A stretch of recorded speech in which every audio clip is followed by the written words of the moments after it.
How could we possibly enjoy heaven knowing that we have loved ones in hell?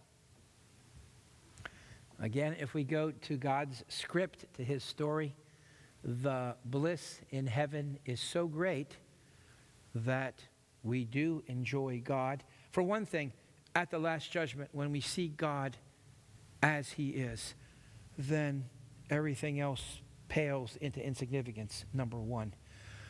Number two, the teaching of the Bible itself is such that our focus is surely on God, the Holy Trinity, and the rest of the redeemed on the new earth forever, and not on people in hell. As to whether we're even aware of that or not, I am not sure. But the Bible indicates nowhere that it lessens our enjoyment of God and his people forever. And won't we even sing songs in heaven that say his judgments were true?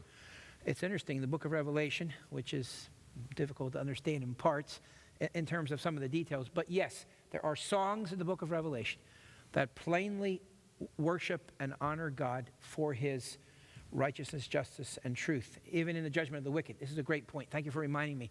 And another way to get at this question is to say, we will, even in this life, on our best days, we can agree with God's judgments. In that day, surely we will agree with his judgments, and we will see he is right. And once again, he is right at the last judgment. There must be a last judgment. If there is not a last judgment, then nihilism is correct.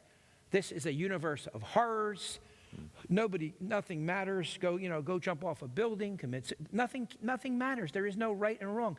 But there is right and wrong. Nihilism is wrong. Existentialism is wrong. It matters how we live. There's a holy God in heaven.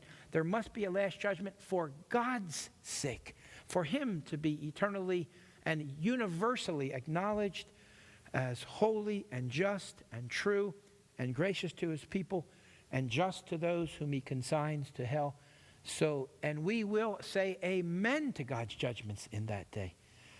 There's no fiendish glee, not even on God's part, but we will, perhaps this is the meaning of the strange verse, 1 Corinthians 6.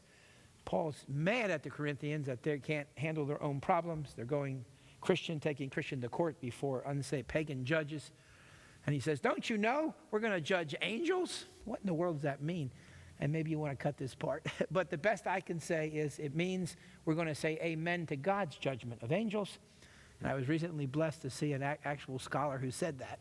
Because I don't know what that means. That makes sense. But it does make sense.